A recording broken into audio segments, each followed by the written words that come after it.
Salut, c'est Trado, je suis très content de vous retrouver pour la mise à jour de l'analyse technique du CAC 40. Avant de commencer l'analyse du CAC 40, puisqu'il n'y aura rien à backtester vu qu'il n'y a rien de nouveau, je vous invite à regarder cette analyse technique d'Airbus qui présente des éléments encourageants et vous allez vous en rendre compte par vous-même.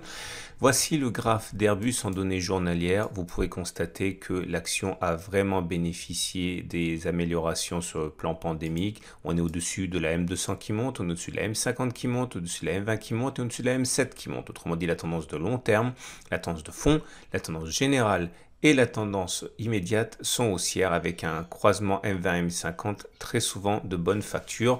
On vient de casser une résistance qui est donc devenue support. Et ce qui m'intéresse surtout, c'est ce qui se passe actuellement sur les données mensuelles. Ça vous laisse le temps de voir venir les choses parce que quand on va sur les données hebdomadaires, voilà ce que l'on a.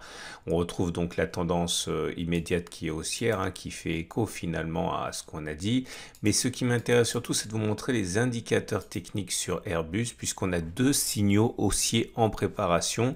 Regardez ce qui se passe, puisque l'Awesome indicateur, enfin l'oscillateur, devient positif et le Trix vient de croiser son signal. Et si on regarde ce qui s'est passé les dernières fois sur le Trix, voilà. Regardez. Tous les éléments de pourcentage en bleu correspondent à ce qui s'est passé les précédentes fois où le Trix est passé au-dessus de son signal et jusqu'au moment où le Trix est repassé en dessous de son signal. Alors, regardez la première occurrence, ça s'est passé ici. Croyez-moi, ça se joue sur l'épaisseur du trait, mais on a bien croisé le signal pour le Trix et puis on a quelques mois après repassé en dessous. Entre temps, on a pris 5,78%. Plus intéressant ici, le Trix est passé au-dessus de son signal et est repassé en dessous de son signal. Alors, on a pris entre les deux phénomènes 12,6%, mais au mieux, on a même pris 53%. Là, pareil, c'est intéressant parce que c'est un échec de la stratégie. Le Trix est passé au-dessus de son signal, mais c'était un faux signal en fait. C'était ici en l'espace de deux bougies où on a d'abord pris 8,6%, on a finalement perdu du terrain et terminé sur 9,46%. Et c'est la seule fois où on a eu un faux signal. La fois, le précédent croisement a eu lieu ici en 2013. Pareil, on a fait 37% avec un maximum établi à 46%. Là encore, un très beau signal, puisqu'entre le moment du croisement et le moment où on est passé en dessous, on a pris 94%. Et le dernière occurrence, c'était à 58%. Donc vous voyez, ça a l'air quand même pas mal ce signal et sans doute mérite-t-il d'être sur vos tablettes. Alors l'Awesome oscillateur, lui, également croît son signal à la hausse. Le problème, c'est que ça ne s'est produit que deux fois depuis l'origine de l'entreprise, de sa cotation, on va dire. Et la première fois, ça s'est passé ici, vous voyez, on a pris 94% là, au maximum, Et la deuxième fois, on a pris 889%. Bref, vous aurez compris que c'est un élément assez intéressant à prendre en considération. Première chose, attention, le signal n'est pas encore avéré puisque on est en données mensuelles et ce n'est donc qu'à la fin du mois qu'on pourra véritablement regarder si le Trix est passé au-dessus de son signal et si l'Awesome oscillateur est passé au-dessus de 0. Ça vous laisse encore une fois le temps de vous préparer à ce qui va se passer. Je vous rappelle également que ce que je viens de faire devant vous, ça s'appelle un backtest si vous découvrez l'analyse technique et on n'a pas suffisamment d'éléments ici pour considérer que ce backtest est fiable, puisqu'encore une fois, 6 ou 7 occurrences, c'est insuffisant. Il demeure que parier sur l'inverse a sans doute encore moins de sens. Voilà ce qu'on pouvait dire.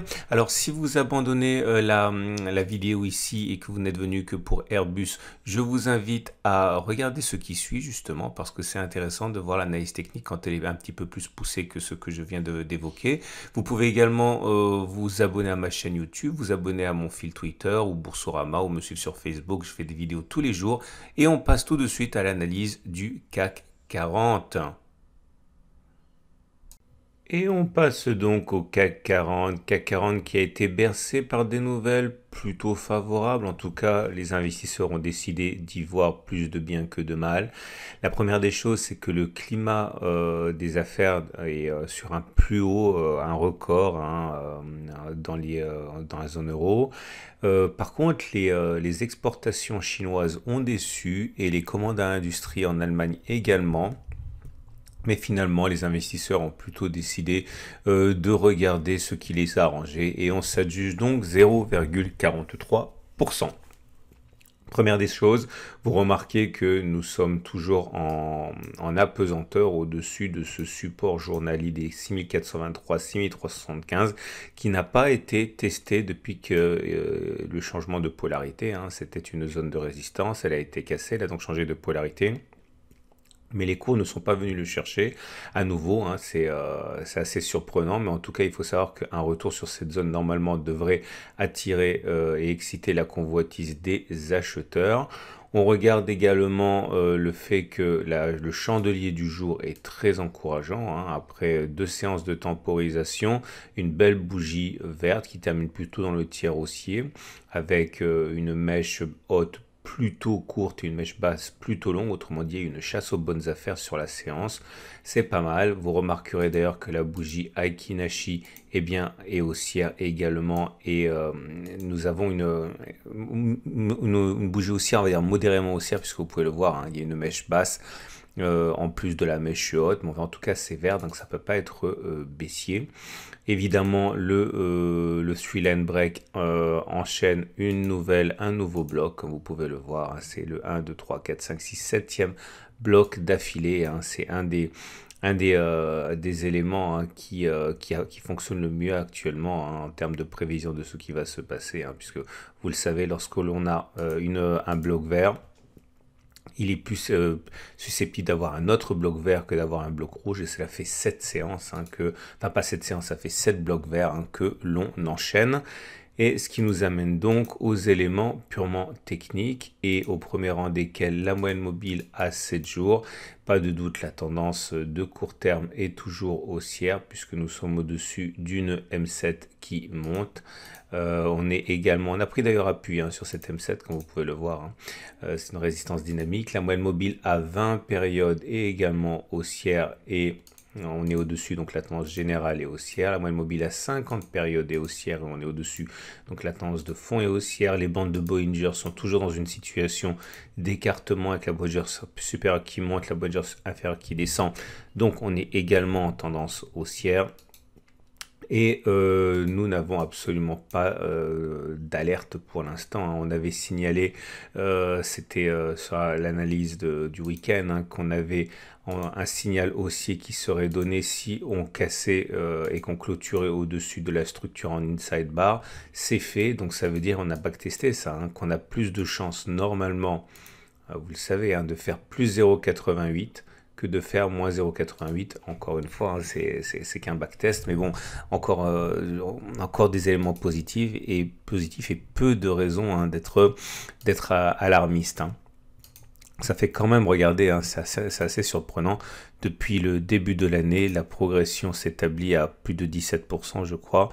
On est sur 2021 pour l'instant à 17,87%, alors que on est simplement au milieu de l'année. Bon, c'est pas impossible que l'on progresse encore. Il y a eu des années exceptionnelles. Regardez cette belle bougie ici avec 51%, c'était en 99. Je prends au hasard ici 2005, 23%. Bon, il faut savoir que la moyenne des progressions annuelles s'établit à 8%. Donc là, on est déjà au double au milieu de l'année. Alors, c'est pas impossible, encore une fois, que l'on continue sur cette base-là. Mais il faut savoir que c'est quand même, c'est pas ce qu'il y a de plus fréquent comme progression. Alors, vous l'avez deviné, au niveau des indicateurs techniques, il n'y a rien de neuf. C'est pour ça que j'ai fait mon backtest sur Airbus. Par contre, toujours au niveau du MACD, comme vous pouvez le voir, la divergence baissière qui n'en finit pas de durer. Vous voyez, on n'a pas fait de plus haut sur l'indicateur MACD, alors que sur le même laps de temps, on enchaîne des plus hauts consécutifs. Bon voilà, elle n'est pas activée, il faudrait que le MACD croisse son signal pour l'activer. Pour l'instant, c'est simplement une épée de Damoclès, mais on n'a rien, encore une fois, de tangible pour être alarmiste. Ça continue de progresser, et une tendance a plus de chances de se perpétuer que de s'inverser. Donc voilà, aussi inconfortable que cela puisse être pour les potentiels acheteurs et ceux qui attendent une confirmation de baisse pour entrer. Pour l'instant, encore une fois, il n'y a aucune raison de privilégier ça. J'invite à regarder l'analyse technique de moyen terme qui vous donnera des éléments sur les prochaines résistances. Du coup, ça nous amène au à l'Ishimoku, et l'Ishimoku est également haussier, hein. Et là pareil, hein, c'est-à-dire qu'il y avait il y a eu une période où l'Ishimoku a été un petit peu plus mou, je vous rappelle, hein, c'était lorsque la Tenkan et la Kijun se sont superposées pendant un moment, mais ça suffisait pas pour établir une tendance baissière, loin s'en faut, hein, c'était simplement une sorte de pause dans la tendance haussière, et comme vous pouvez le voir, c'est reparti, M7, Tenkan qui monte, Kijun qui monte, SSA qui monte, SSB qui monte, c'est super haussier, et anticiper une baisse sur un contexte tel que celui-ci relève quand même d'une prise de risque importante. Alors, ce qui nous amène donc au trade du jour. Alors, j'ai été déclenché sur mon stop loss. Donc, vous ne rêvez pas, hein, c'est le 4e trade perdant uniquement sur des baisses, hein. C'est à chaque fois que j'ai pris un trade baissier sur le CAC 40, ça a été perdu depuis le début de l'année 21. À l'inverse, hein, ce sont que les trades haussiers qui ont fonctionné jusqu'à présent. Donc il est clair que c'est ce qu'on appelle un biais, hein. Donc je ne vais plus prendre de trade baissier, non pas parce que la tendance elle est haussière, même si effectivement c'est plus prudent, mais tout simplement parce qu'on voit bien que les baisses sont systématiquement contrecarrées, donc ça sert à rien. Alors si vous voulez spéculer à la baisse, je ne vois toujours pas ce que je peux vous proposer, hein. Ça fait 4 séances maintenant que je n'arrive pas à vous proposer de trade baissier. Je vous rappelle que moi je suis rentré baissier, c'était il y a 2-3 semaines, c'était par ici, quelque part par là. Il y avait un signal à l'époque, je ne me rappelle plus lequel, mais là je ne vois vraiment pas comment construire un trade baissier. Par contre le trade haussier le plus évident, alors, soit effectivement vous attendez que l'on revienne sur le support journalier et vous envisagez de jouer le rebond pour aller plus haut. Autre solution, c'est celle que j'ai envisagée avec vous, hein, c'est-à-dire cette espèce de sortie de l'inside bar. Donc, ouais, je répète, hein, on a plus de chances de faire le plus 0,88 que de faire moins 0,88. Quant à moi, je vais attendre que l'on revienne sur le support pour fourbir mes armes et acheter. Voilà ce qu'on pouvait dire, c'est une excellente journée. Je vous invite à regarder, si vous n'avez pas regardé le podcast de Julien Flo que j'ai eu le plaisir de recevoir. Et franchement, il y a tant de choses à découvrir dans cette heure de conversation que nous avons eue. Les premiers retours que j'en ai sont exceptionnels, avec énormément de matière riche d'enseignements et également de grains à moudre pour vous, hein. On a balayé beaucoup de sujets, et donc vous trouverez le podcast sur le site de la Trading Academy, hein. Ça a déjà été écouté des milliers de fois depuis que c'est en ligne ce week-end.